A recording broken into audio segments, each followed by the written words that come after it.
गुरुर्ब्रह्मा गुरुर्विष्णुः गुरुर्देवो महेश्वरः गुरुः साक्षात् परं ब्रह्म तस्मै श्री गुरवे नमः। गौडपादं महाप्राज्ञं शङ्करं च जगद्गुरुं सुरेश्वरं च तच्छिष्यं सच्चिदानन्दमाश्रये। नमो नमः सद्गुरुपादुकाभ्यां।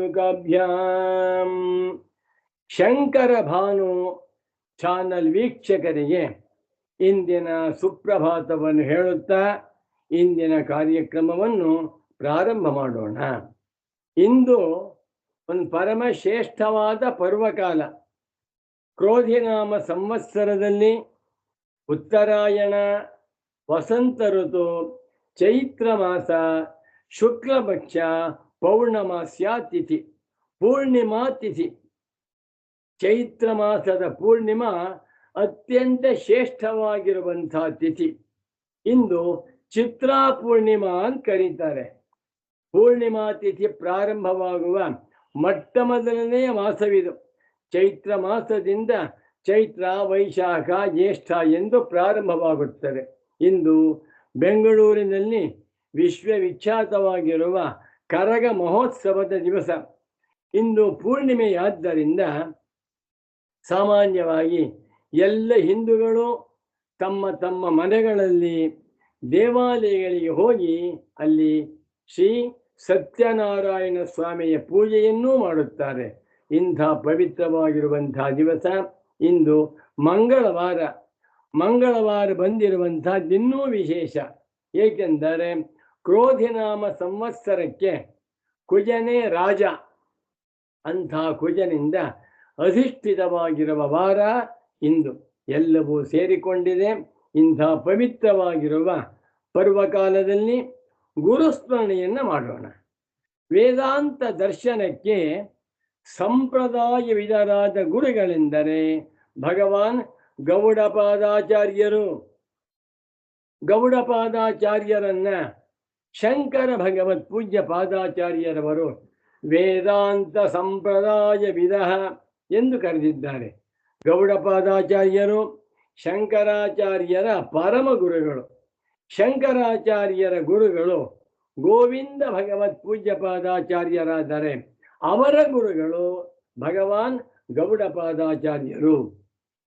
ಗೌಡಪಾದಾಚಾರ್ಯರು ಜೀವನ್ಮುಕ್ತರು. ಗೌಡಪಾದಾಚಾರ್ಯರು ಬ್ರಹ್ಮನಿಷ್ಠರು.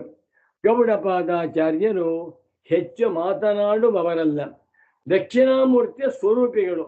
ಅಂಥ ಭಗವಾನ್ ಗೌಡಪಾದಾಚಾರ್ಯರವರು ಮಾಂಡೂಕ್ಯೋಪನಿಷತ್ತಿನ 12 ಮಂತ್ರಗಳಿಗೆ ನಿಮಿತ್ತ ಮಾಡಿಕೊಂಡು ಅತ್ಯಂತ ಸುಂದರವಾಗಿರುವ ಕಾರಿಕೆಗಳನ್ನು ಬರೆದಿದ್ದಾರೆ. ಅವುಗಳಿಗೆ ಹೆಸರಾಯಿತು ಮಾಂಡೂಕ್ಯ ಗೌಡಪಾದೀಯ ಕಾರಿಕೆಗಳು. ಒಟ್ಟ 4 ಪ್ರಕರಣಗಳಿವೆ. ಆಗಮ ಪ್ರಕರಣ, ವೈತಥ್ಯ ಪ್ರಕರಣ, ಅದ್ವೈತ ಪ್ರಕರಣ ಮತ್ತು ಅನಾಥ ಶಾಂತಿ ಪ್ರಕರಣ ಎನ್ನುವ 4 ಪ್ರಕರಣಗಳಲ್ಲಿ ಒಟ್ಟು 200 ಕಾರಿಕೆಗಳನ್ನು ರಚಿಸಿದ್ದಾರೆ. ಕಾರಿಕಾ ಎನ್ನುವ ಮಾತಿಗೆ ಶ್ಲೋಕ ಅಂತ ಅರ್ಥ. ಶ್ಲೋಕ ರೂಪದಿಂದ ಮಾಂಡೂಕ್ಯೋಪನಿಷತ್ತಿನ ತಾತ್ಪರ್ಯವನ್ನ, ರಹಸ್ಯಾರ್ಥವನ್ನ, ಮರ್ಮಾರ್ಥವನ್ನ ಭಗವಾನ್ ಗೌಡಪಾದಾಚಾರ್ಯರು ಬರೆದಿದ್ದಾರೆ.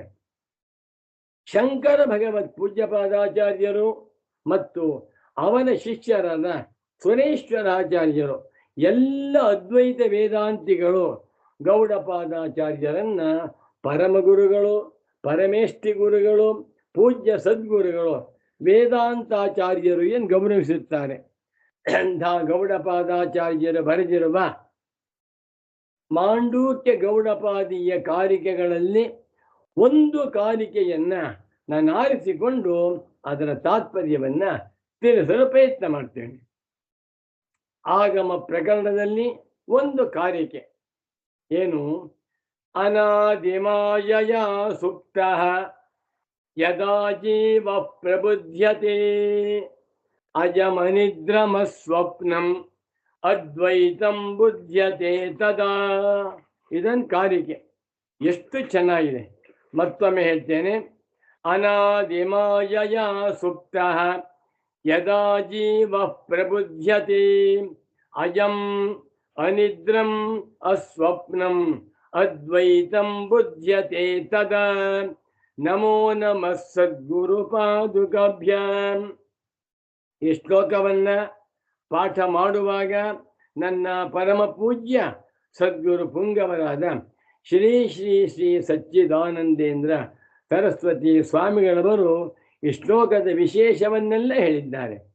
ಪದಚ್ಛೇದವನ್ನು ಮಾಡ್ತೇನೆ ಶ್ಲೋಕಕ್ಕೆ, ನೋಡ್ಕೊಳ್ಳಿ. ಅನಾದಿಮಾಯಯ ಸುಪ್ತಃ ಯದಾ ಜೀವ ಪ್ರಬುಧ್ಯತೆ ಅಯಂ ಅನಿದ್ರಂ ಅಸ್ವಪ್ನಂ ಅದ್ವೈತಂ ಬುಧ್ಯತೆ ತದಾ. 11 ಪದಗಳಿಂದ ರಚಿತವಾಗಿರುವ ಶ್ಲೋಕವಿದು. ಅದ್ಭುತವಾದ ಶ್ಲೋಕ, ಪರಮ ಸಂದೇಶವನ್ನು ನೀಡುವ ಶ್ಲೋಕ, ಅವಸ್ಥಾತ್ರಯ ವಿಚಾರದ ರಹಸ್ಯವನ್ನ ತಾತ್ಪರ್ಯವನ್ನ ಪ್ರತಿಪಾದಿಸುವ ಶ್ಲೋಕವಿದು. ವೇದಾಂತ ದರ್ಶನದಲ್ಲಿ, ಅದ್ವೈತ ವೇದಾಂತ ದರ್ಶನದಲ್ಲಿ ಎಲ್ಲ ಜೀವರು ಪರಬ್ರಹ್ಮ ಸ್ವರೂಪರೇ, ಜರಾ ಮರಣ ನಿರ್ಮುಕ್ತ ಸರ್ವೇ ಧರ್ಮ ಸ್ವಭಾವತಃ ಅಂತ ಹೇಳ್ತಾರೆ. ಪ್ರಪಂಚದಲ್ಲಿರುವ ಸಕಲ ಪ್ರಾಣಿಗಳೂ ಕೂಡ ಪರಬ್ರಹ್ಮ ಸ್ವರೂಪರೇ ಆಗಿದ್ದಾರೆ. ಯಾವ ಜೀವರಿಗೂ ಜನ್ಮ ಜರ ಮರಣಗಳಾಗಲಿ, ಸುಖ ದುಃಖಗಳಾಗಲಿ, ರೋಗ ರುಜಿನಾದಿಗಳಾಗಲಿ, ಸಿರಿತನ ಬಡತನಗಳಾಗಲಿ ಸಂಬಂಧಪಟ್ಟಿಲ್ಲ. ಅಹಂ ಬ್ರಹ್ಮಾಸ್ಮಿ ತತ್ವಮಸಿ ಎನ್ನುವ ಸಂದೇಶವನ್ನ ಅದ್ವೈತ ವೇದಾಂತ ದರ್ಶನ ಹೇಳ್ತಾ ಇದೆ. ಈಗ ನಾವೆಲ್ಲರೂ ಬ್ರಹ್ಮಸ್ವರೂಪರೇ ಆಗಿದ್ದೇವೆ ಅಂತಾದರೆ ಯಾಕೆ ನಮಗೆ ಗೊತ್ತಾಗಿಲ್ಲ? ಪ್ರತಿಯೊಬ್ಬ ಜೀವನೂ ಕೂಡ ನಾನು ಇಂಥವರ ಮಗ, ಇಂಥವರ ಅಳಿಯ, ಇಂಥವರ ತಂದೆ, ಇಂಥವರ ಮೊಮ್ಮಗ, ನಾನು ಎಂಜಿನಿಯರು, ನಾನು ಡಾಕ್ಟರು, IT ಕಂಪನಿಯಲ್ಲಿ ಕೆಲಸ ಮಾಡುವಂತಹ ಒಬ್ಬ ವ್ಯಕ್ತಿ ಎಂದು ತಿಳ್ಕೊಂಡಿದ್ದಾರಲ್ಲ ಅಂದರೆ ಇದಕ್ಕೆ ಉತ್ತರ, ಎಲ್ಲ ಮಾನವರು ಕೂಡ ಕನಸಿನಲ್ಲಿದ್ದಾರೆ. ಗೌಡಪಾದಾಚಾರ್ಯರ ಸ್ಟೇಟ್ಮೆಂಟ್, ಯಾರೂ ಎಚ್ಚರಗೊಂಡಿಲ್ಲ. ಕನಸಿನಲ್ಲಿ ಕೂತುಕೊಂಡು ಕನಸನ್ನೇ ಸತ್ಯವೆಂದು ಭಾವಿಸಿ ಕನಸನ್ನೇ ಎಚ್ಚರವೆಂದು ತಿಳಿದುಕೊಂಡಿರೋಣದರಿಂದ ಅವರಿಗೆ ಈ ನಾನಾ ತರಹದ ಕನಸಿನ ಅನುಭವಗಳಾಗ್ತಾ ಇವೆ. ನಮ್ಮ ಅನುಭವದಲ್ಲಿ ನೋಡಿಕೊಂಡಾಗ ಇವಾಗ ಎಚ್ಚರ, ನಿನ್ನೆ ರಾತ್ರಿ ಮಲಿಕೊಂಡಿದ್ದೆ, ಒಂದು ಕನಸು ಬಿತ್ತು. ಆ ಕನಸಿನಲ್ಲಿ ನಾನು ರಾಜನಾಗಿರ್ತೇನೆ, ಪ್ರಧಾನ ಮಂತ್ರಿಯಾಗಿರ್ತೇನೆ, ಭಿಕ್ಷುಕನಾಗಿರ್ತೇನೆ, ಸನ್ಯಾಸಿಯಾಗಿರ್ತೇನೆ, ವೈದ್ಯನಾಗಿರ್ತೇನೆ ಅಥವಾ ಕೃಷಿಕನಾಗಿರ್ತೇನೆ. ಎಚ್ಚರವಾದ ಕೂಡಲೇ ಅದೆಲ್ಲವೂ ಸುಳ್ಳು, ಅದ್ಯಾವುದು ಸತ್ಯವಲ್ಲ ಎನ್ನುವ ಅನುಭವ ಉಂಟಾಗುತ್ತದೆ ಎಲ್ಲವೇ. ಅದೇ ರೀತಿಯಲ್ಲಿ ಭಗವಾನ್ ಗೌಡಪಾದಾಚಾರ್ಯರು ಹೇಳ್ತಾ ಇದ್ದಾರೆ, ಅನಾದಿಮಾಯಯ ಸುಪ್ತಃ ಯದಾ ಜೀವ ಪ್ರಬುಧ್ಯತೆ. ಎಲ್ಲ ಜೀವರು ಕೂಡ ಅನಾದಿಯಾದ ಅವಿದ್ಯಾ ಮಾಯಾ ನಿದ್ರೆಯಲ್ಲಿ ಮುಳುಗಿಬಿಟ್ಟಿದ್ದಾನೆ. ಇದು ನಿನ್ನೆ ಮೊನ್ನೆಯಿಂದ ಬಂದಿರುವಂತಹ ಕನಸಲ್ಲ, ಅನಾದಿಯಾದ ಕನಸು, ಅನಾದಿಯಾದ ಮಾಯಾ ನಿದ್ರೆ. ಅದರಲ್ಲಿ ಮುಳುಗಿಬಿಟ್ಟು ಮನುಷ್ಯ ಪದಾರ್ಥ ಇತ್ತು, ನಂಗೆ ವಯಸ್ಸಾಯಿತು, ನಂಗೆ ಮದುವೆ ಆಗಿಲ್ಲ, ಕೈ ತುಂಬ ದುಡ್ಡಿಲ್ಲ, ಆರೋಗ್ಯವಿಲ್ಲ, ಕೆಲಸ ಇಲ್ಲ, ಬರೀ ದುಃಖಾಲಯ.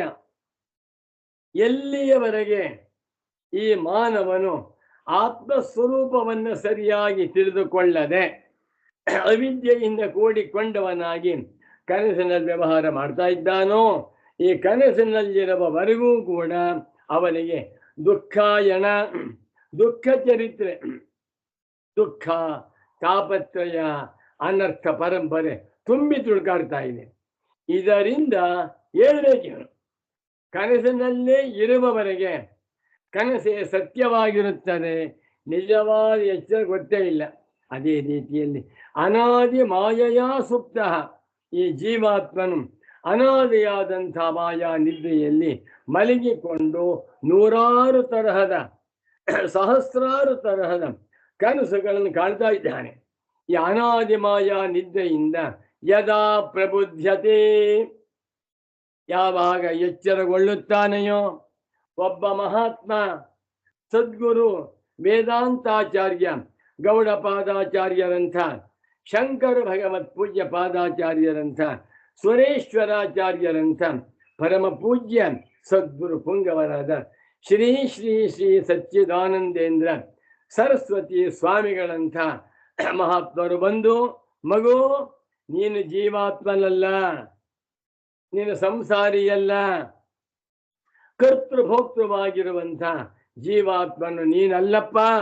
ಅವಿದ್ಯೆಯಿಂದ ದೇಹಾದಿಗಳನ್ನ ಸತ್ಯವೆಂದು ತಿಳಿದುಕೊಂಡು ಅದನ್ನೇ ನಾನು ಎಂದು ಮಾಡಿಕೊಂಡು ಕನಸನ್ನು ಕಾಣ್ತಾ ಇದ್ದೀಯಾ. ಈಗ ನೀನು ಎಚ್ಚರವಾಗಿದ್ದೇನೆ ಎಂದುಕೊಂಡಿದ್ದೀಯ, ಎಚ್ಚರವಾಗಿಲ್ಲ. ನಿನ್ನ ವ್ಯವಹಾರವೆಲ್ಲವೂ ಕೂಡ ಕನಸಿನ ವ್ಯವಹಾರ. ಏನು ಉತ್ತಿಷ್ಠತ ಜಾಗ್ರತ ಪ್ರಾಪ್ಯವರ ನಿಬೋಧತ ಎಂದು ಗುರುಗಳು ಬಂದು ಯಾವ ಇವನನ್ನ ಎಬ್ಬಿಸುತ್ತಾರೆಯೋ, ವೇದಾಂತ ವಾಕ್ಯ ಡಂಗುರದಿಂದ ನಗಾರಿಯಿಂದ ತತ್ವಮಸಿ ಅಹಂ ಬ್ರಹ್ಮಾಸ್ಮಿ ಅಯಮಾತ್ಮ ಬ್ರಹ್ಮ ಬ್ರಹ್ಮೈವೇದಂ ವಿಶ್ವಂ ಆತ್ಮೈವೇದಂ ವಿಶ್ವಂ ನೇಹ ನಾನಾಸ್ತಿ ಕಿಂಚನ ಮಾಯಾ ಮಾತ್ರಮಿದಂ ದ್ವೈತಂ. ಇಂಥ ನಗಾರಿಗಳನ್ನ ಕಿವಿಯ ಮುಂದೆ ಬಾರಿಸುತ್ತಾ ಬಂದಾಗ ಅವುಗಳನ್ನು ಕೇಳುತ್ತಾ ಅಂತ ಆಕಳಿಸ್ತಾ ಹೇಳ್ತಾನೆ. ಎಚ್ಚರಗೊಂಡಾಗ ಅಯ್ಯೋ, ಇಲ್ಲಿಯವರೆಗೆ ನಾನು ನನ್ನನ್ನ ಏನು ಎಂದು ಮಾಡಿಕೊಂಡಿದ್ದೇನೋ ಅದೆಲ್ಲವೂ ಕನಸು, ಅದ್ಯಾವುದು ಸತ್ಯವಲ್ಲ ಅಂತ ಗೊತ್ತಾದ ಕೂಡಲೇ ಕನಸಿನಲ್ಲಿ ತೋರುತ್ತಿದ್ದ ಯಾವ ಸ್ವರೂಪವೂ ಪರಮಾರ್ಥವಲ್ಲ. ನಾನು ಗಂಡಸಲ್ಲ, ನಾನು ಹೆಂಗಸು ಅಲ್ಲ, ನಾ ಹುಡುಗನಲ್ಲ, ನಾ ಮುದುಗನಲ್ಲ, ನಾನು ರಾಜನಲ್ಲ, ನಾ ಅಳಿಯನೂ ಅಲ್ಲ, ನಾನು ಮಗನೂ ಅಲ್ಲ. ಇದೆಲ್ಲವೂ ಕೂಡ ಉಪಾಧಿಗಳಿಂದ ಬಂದಿರುವಂತಹ ವಿದ್ಯಾನಾಮಗಳು. ಯಾರು ನಾನು? ಅಹಂ ಬ್ರಹ್ಮಾಸ್ಮಿ ಎನ್ನುವುದು ಅರ್ಥವಾಗುತ್ತೆ ಅಂತಾರೆ. ಅನಾದಿ ಮಾಯೆಯ ಸುಪ್ತ, ಅನಾದಿಯಾದ ಮಾಯಾ ನಿದ್ರೆಯಿಂದ ಕನಸನ್ನು ಕಾಣುತ್ತಿರುವಂತಹ ಜೀವಾತ್ಮನು ಸದ್ಗುರುಗಳ ವೇದಾಂತೋಪದೇಶಗಳೆಂಬ ನಗಾರಿಗಳಿಂದ ಎಬ್ಬಿಸಲ್ಪಟ್ಟವನಾದಾಗ ಆಗ ಅರ್ಥವಾಗುತ್ತಂತೆ. ಅಯಂ ಅನಿದ್ರಂ ಅಸ್ವಪ್ನಂ ಅದ್ವೈತಂ ಬುದ್ಧ್ಯತೆ ತದಾ. ನಾನು ಅಜಂ ಜನ್ಮವಿಲ್ಲದ, ಅಯಂ ಅನಿದ್ರಂ ನಿದ್ರೆಯೂ ಇಲ್ಲದ ಅವಿದ್ಯಾರಹಿತವಾಗಿರುವ, ಅಸ್ವಪ್ನಂ ಮಿಥ್ಯಾ ಜ್ಞಾನವೂ ಇಲ್ಲದಿರುವ ಅದ್ವೈತವಾದ ಬ್ರಹ್ಮವೇ ಆಗಿದ್ದೇನೆ ಎನ್ನುವ ಅನುಭವವನ್ನು ಹೊಂದುತ್ತಾನೆ ಎಂದ್ಬಿಟ್ಟು. ಇದು ಅವಸ್ಥಾತ್ರಯ ವಿಚಾರದಿಂದ ಮುಮುಕ್ಷು ಜನಗಳಿಗೆ ಉಂಟಾಗುವಂತಹ ಪರಮ ಪ್ರಯೋಜನ.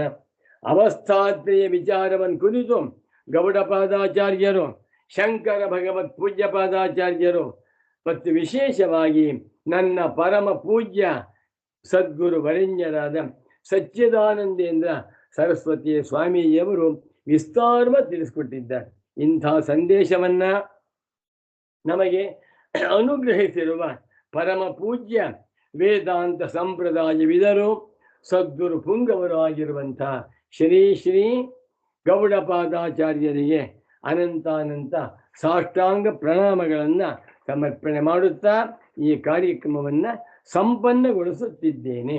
ನಮೋ ನಮಃ ಸದ್ಗುರು ಪಾದುಕಾಭ್ಯಾಂ. ಓಂ ಶಾಂತಿ ಶಾಂತಿ ಶಾಂತಿ.